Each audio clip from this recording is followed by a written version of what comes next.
ये एक पॉलिटिकल फैसला है। जैसे मैंने अपने 12 इंटरव्यूज़ में ये कहा है कि ये जो कुछ एबटाबाद में हुआ है ये सिर्फ एक मिलिट्री फेलियर नहीं है, ये एक पॉलिसी फेलियर भी है, ये एक फॉरेन पॉलिसी का फेलियर भी है, सफारतकारी का फेलियर भी है। चूंकि आप जिससे गुड्डी गुड्डी हैं, खंड खीर हुए हैं, उसी ने आपको किया है, तो आपकी पॉलिसी क्या है, आपको रीथिंक करना है। तो ये कमीशन कौमी कमीशन होगा जो देखेगा। अभी ये फैसला सिविल गवर्नमेंट ने करना है, ये फौज का इसमें तलक नहीं। लेकिन अगर सिविल हुकूमत ये समझती है कि हम इसमें इन कैमरा ये चीज़ें देखना चाहते हैं तो देखें, चूँकि मुल्क के बहुत से होते हैं, ये फॉर श्योर होते हैं, ये अमेरिका के भी हैं और इंडिया के भी हैं। कई चीज़ें आप सरेआम लेके जाते हैं, कई चीज़ें आप सरेआम नहीं लेके जाते। आप समझते हैं कि ये लकूना तो था, लेकिन इस लकूने के पीछे ये कंसिडरेशन थी। आप देखें, अमेरिका आपको कहता है आप दोगली पॉलिसी करते हैं, हम दयानतदारी के साथ समझते हैं कि नहीं, हमारी ये जो पॉलिसी है ये पाकिस्तान के हक में है, जो कुछ हम कर रहे हैं। हम कहते हैं अमेरिका दोगली पॉलिसी करता है और फॉर श्योर दोगली पॉलिसी अमेरिका करता है। तो एक मुल्क जो आपसे लायल ही नहीं है, जो आपका अगर दुश्मन नहीं तो दोस्त भी नहीं है, तो वो आपके साथ एक हरकत भी कर जाता है और वो ये समझता है कि आप बिल्कुल पारसाई की तरह हर चीज को ठीक करेंगे, तो इसके अंदर कई चीजें होंगी इन बिटवीन दी लाइन। तो अभी आपने कहा कि अमेरिका ने दोस्त बनकर हमारी पीठ में छुरा घोंपा है, तो आप नहीं समझते कि रेमंड डेविस का केस था, दीगर वाकयात हैं, हमें और हमारी हुकूमत को, हमारे इदारों को अमेरिका को कभी दोस्त नहीं समझना चाहिए, और जो लोग अमेरिका को दोस्त समझते हैं वो गलती पर हैं? ये बहुत बड़ी गलती है। मैं तो यही कहा कि अगर आप उनको दुश्मन नहीं समझ सकते तो दोस्त तो बिल्कुल ना समझें। आप ये देख लें कि राइट फ्रॉम द बिगिनिंग, उस दिन मैं अपने ही एक फौजी भाई से सुन रहा था, वो कह रहा था कि हमारा जो न्यूक्लियर है वो अमेरिका के लिए तो कोई थ्रेट नहीं है, वो तो सिर्फ इंडिया के लिए थ्रेट है। तो मैं हैरान हो रहा था कि भाई अमेरिका के लिए तो थ्रेट नहीं है, लेकिन इसराइल के लिए थ्रेट वो समझते हैं, आल्दो हमारा तो कोई इंटेंशन नहीं है इसराइल के लिए।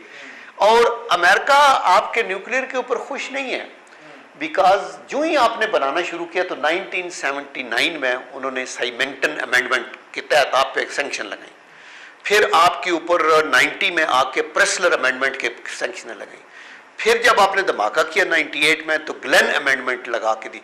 तो इसका मतलब है कि राइट फ्रॉम द इंसेप्शन उनको ये आइडिया नापसंद है, और अमेरिका को इसलिए नापसंद नहीं कि आप न्यूक्लियर गोला चला देंगे अमेरिका के ऊपर, वो यहूदी डोमिनेटेड एक सोसाइटी है और हर की पोस्ट के ऊपर यहूदी हैं, मीडिया में भी, इकोनॉमी में भी, ब्यूरोक्रेसी में भी, पॉलिटिक्स में भी, सेनेट में भी, और वो चाहते हैं कि ये इनका उधर ही दबा के रख दो।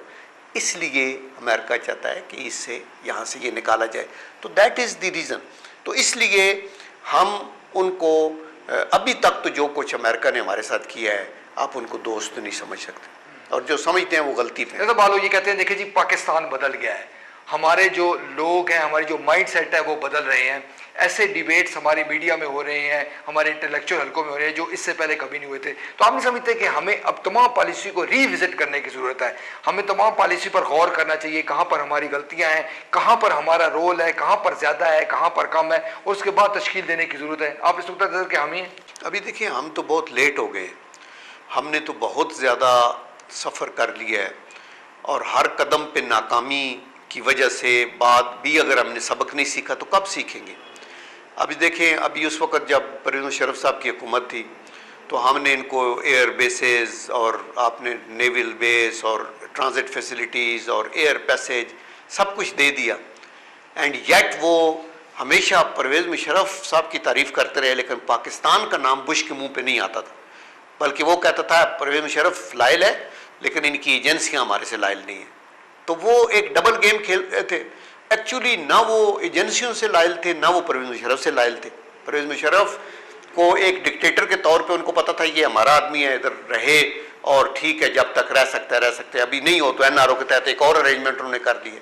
तो उनकी वफादारी मुल्क हमारे से तो नहीं हो सकती, हमारी वफादारी अपने मुल्क से होनी है, और हमें कदम कदम पे ये देखना है कि हमारे लिए क्या पॉलिसी है। उनमें अफराद इम्पॉर्टेंट नहीं है। मैं अगर चीफ एग्जेक्टिव हूँ और मैं समझता हूँ कि मेरे घुटनों में दम खम नहीं है, ना मेरे में करज है कि मैं ये स्टैंड अप करके मुल्की मफाद का दफा करूँ, तो दयानतदारी और जो आपका ज़मीर है उसकी आवाज़ को ये कहना चाहिए कि मैं I am sorry, I am unfit, I go, मैं रिज़ाइन करता हूँ, मेरी जगह ज़हीरुद्दीन बाबर आ जाए, दूसरा आ जाए, वट एवर, या डिलीवर करें या हट जाए। हमारे लोग कुर्सी भी नहीं छोड़ते, डिलीवर भी नहीं कर सकते, और वो कहते हैं यही सबसे बेस्ट है। परवेज मुशर्रफ साहब भी ये कहते थे मैं ही इंडिस्पेंसेबल हूँ, मुझे ही चलना चाहिए, अगर वो अभी होते तो अभी तक वो पता नहीं क्या हो जाता। ये गवर्नमेंट सिविल गवर्नमेंट आई है, नाकामियों पे नाकामी के बावजूद ये कहते हैं नहीं नहीं 5 साल पूरे करने, हमें तो मैंडेट मिला है। तो मैंडेट ख़त्म होते तक अगर मुल्क ख़त्म हो गया तो फिर क्या होगा। तो इसलिए विद इन दी कॉन्स्टिट्यूशन, आपके आइन के तहत, और इसमें सब पार्टियां अपोजिशन वाले भी वो सब इन्वॉल्व हैं, जो कि सूरत हाल अगर ख़राब है तो टोटल इलेक्टेड लोग हमारे जो हैं वो they are to be blamed, खा वो अपोजिशन में है खा वो गवर्नमेंट में, कि वो डिलीवर नहीं कर सके, और डिलीवर नहीं कर सके और रिज़ाइन भी नहीं करना चाहते। तो ये सिचुएशन को हमें चेंज लॉन्ग अगो करना चाहिए था। तो अभी तो टोटल पॉलिसी का जो है ना आपका पूरा सिस्टम, उसको आपको देखना है कि अमेरिका से ताल्लुकात किस हद तक क्या रिविजिट करें, कॉन्ट्रैक्ट क्या किए हुए हैं, रीजनल पॉलिटिक्स क्या है, Afghanistan, India, Iran, Russia, China, ये सब कुछ देखना है। साहब हम यहाँ पर मुख्तसर ब्रेक लेंगे। नाज़रीन, जनरल साहब का ये कहना है कि इसमें कोई शक नहीं है कि जो हमारी रवायती पॉलिसी गुज़श्ता कई दहाइयों से चली आ रही है, अब उस पर सोचो विचार करने की ज़रूरत है, गलतियों की इस्लाह करने की ज़रूरत है। अगर किसी भी जगह पर किसी भी शख्स में कोई गलती है तो ना सिर्फ उसको तस्लीम करे, बल्कि हुकूमत का ये काम है कि उस शख्स को पिन पॉइंट किया जाए और इसके खिलाफ कार्रवाई हो। उनका ये भी कहना है कि फ़र्द से ज़्यादा इदारे अहमियत के हामिल है, और ये हुकूमत भी जानती है और ये इदारे भी जानते हैं। हमारे प्रोग्राम सिलसिला जारी है, हम यहाँ मुख्तसर ब्रेक लेते हैं, ब्रेक के बाद दोबारा हाजिर होंगे।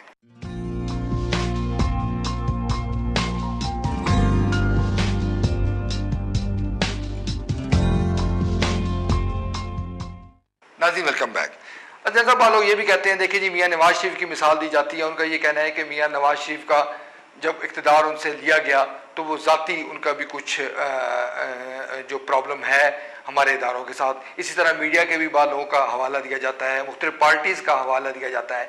तो आप नहीं समझते कि इस वक्त बाद लोग जो ज़ाती उनका बोझ है या ज़ाती उनका कोई प्रॉब्लम है, वो इस वक्त उसको कौमी नाम देकर इदारों के ख़िलाफ़ एक माजराई किसी कैफियत उन्होंने इख्तियार कर ली है। ये कितनी ख़तरनाक सूरत हाल है कि आप अपनी ज़ाती जो प्रॉब्लम है उसको आप कौमी इशू देकर इदारों की तस्दीक करें, इदारों के ख़िलाफ़ एक मुनज़्ज़म मुहिम शुरू कर दें।